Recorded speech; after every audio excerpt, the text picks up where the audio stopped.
Magandang araw na naman muli sa inyong lahat mga ka-vlog, boss, idol, regular viewer, silent viewer at kasama na rin po ang lahat ng mga OFW. Ang gagawin ko naman po ngayon ay magcha-charge po ako ng battery. So hindi lang po isang sasakyan yung i-charge ko, kundi dalawa po siya. So ganito po yung proseso niya. So itong dalawang battery po na to ay ginawa pong 24 volts dahil po ang supply po ng ang sinusuplayan pong starter at saka mga lightings ay 24 volts po, kaya ginawa mga 24 volts po itong battery. So 12 volts plus 12 volts po ay 24 volts, so kaya ginawang series. So ganun din po yung kabila. Ginawa rin pong 24 volts. So ganito rin po ang ginawa dito dahil ang starter motor ay 24 volts at saka yung mga lightings. So 24 volts po yung kailangan ng sasakyan na to. So itong battery po 12 volts tong bawat isa nito plus 12 volts. So ginawa pong series.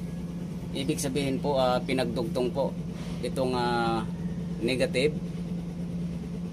ng battery at yung positive ng battery ng kabila. So pinagdugtong po, pinag-isa. So kaya naging 24 volts. Yun po yung tinatawag na series.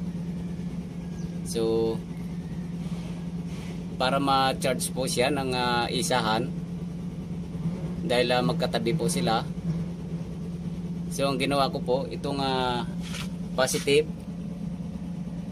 at itong negative, naglagay po ako ng wire, jumper wire papunta doon sa kabilang sasakyan. Ang proseso po nito ay kung ito po positive, ilalagay din po natin sa kabilang sasakyan sa positive na battery. At itong isa, negative, ilalagay din po natin sa negative na battery sa kabilang sasakyan. So ganyan po ang mag-charge po ng battery. Dalawang sasakyan po to para parehas po silang magcha-charge. One time lang po siyang kakarga ng charger. Balik po tayo doon sa charger para i-setting po natin. So ganito na po siya, naka-jumper na po dito sa positive, naka-jumper na po dito sa negative, galing po doon sa kabilang sasakyan. So ayan po, ito yung wire na galing doon sa kabila.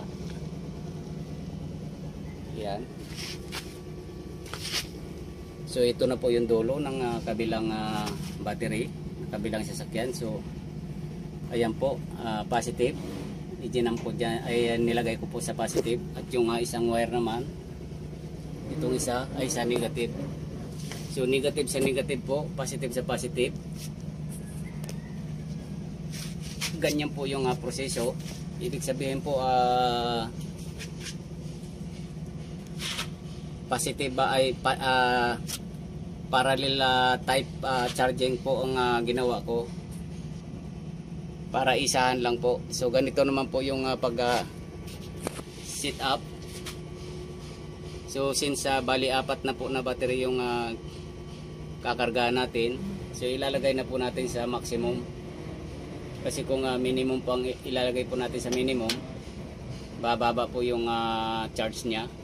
So tatagal po yung pag-charge dahil bumaba po yung ampere load current po, yung output ng charger. So kailangan po natin taasan dahil apat po yung battery na sina-charge natin.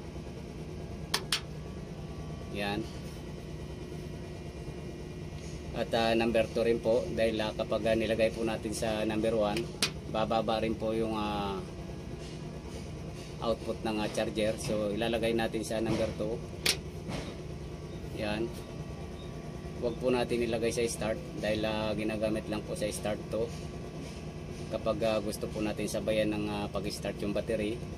ay yung sasakyan na mahina po yung battery. So ito po sinasabay po to, sabay stop din po. So hindi po kailangan na gamitin to sa habang nagcha-charge ng battery po. Ginagamit lang to kapag nag-i-start yung sasakyan, gusto natin sabayan para umandar kaagad. So ito lang po, on off. So ito po yung kapag ginamit po natin yung start, napakataas po yung charging output po ng charger. O ayan po, makikita nyo po 76. Ayan. So hindi po kailangan natin gamitin to, ginagamit lang po pag nagpapa-start tayo ng sasakyan, kapag hard starting po yung sasakyan. So sinasabayan po natin ito. Ulitin po natin para malaman nyo po talaga, baka mamaya magamit nyo po to kung mayroon kayong ganito. Hindi po ginagamit to sa pagkakarga ng battery, kung hindi ginagamit lang po sa katulong po sa pag-start ng sasakyan. Kapag nag-hard starting po yung isang sasakyan, ayan, i-start po natin posisyon. Tingnan natin po, napakataas po ng reading dito. Ayan o. Oh. So masusunog po yung battery. So ganito lang po yung setup nya. Positive sa positive doon sa kabilang sasakyan, negative doon sa kabilang sasakyan. So kakarga na po to ng sabay-sabay sila. At hindi na po natin kailangan na ilipat-lipat yung charger, kasi mas matagal po compare po dito sa ilipat-lipat natin yung charger. So kung mataas naman po yung output ng charger, pwede po natin gawin to, pero kung mababa po, hindi po natin pwedeng gawin to, kasi masisira po yung charger, hindi niya kakayanin. So since kayang-kaya po ng charger, ayan.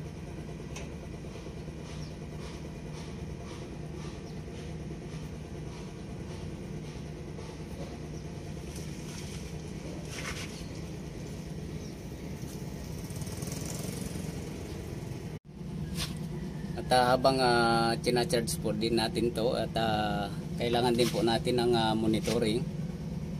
Monitor po natin yung charging reading po ng charger. At ito po, ipo-ipuin din po natin tong wire na to dito sa terminal, kasi umiinit po to kapag nagkakaroon po ng problema. At lalong lalo na po dito yung sa tapping point po natin. So ipo-ipuin po natin, alam naman po natin yung abnormal po, yung mainit po siya. So kailangan po hindi po siya mainit, medyo ano lang po, katamtaman lang yung init niya. Yan. Kasi kapag mainit po, parang hindi po siya naka-fix ng maayos.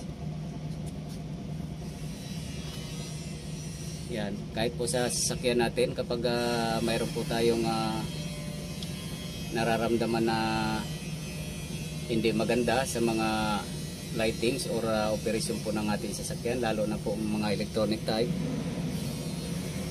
or kahit na hindi po, o kaya yung nagpapa-start po tayo ng nahihirapan yung makina. So hihipo rin po tayo dito sa terminal post po ng battery, kung mayroon po bang mainit sa kanila. Kung apat sila, ipuin po natin apat na terminal. So mararamdaman po natin yung for contact po ng battery post.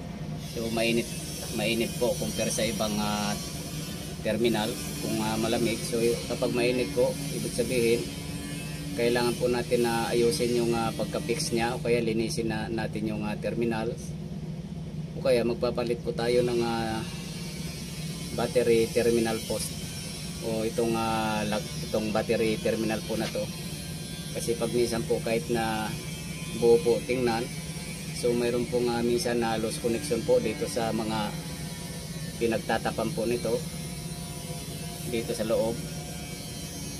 Akala po natin ay maganda po yung connection, pero nandito po sa loob nito naglulos po.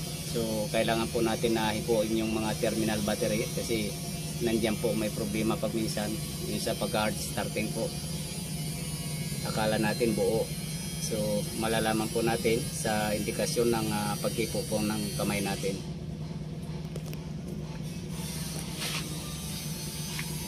So hanggang dito na lang po muna ang video kong ito. Please like, subscribe na lang po and hit notification bell para sa susunod na mga video. God bless all po.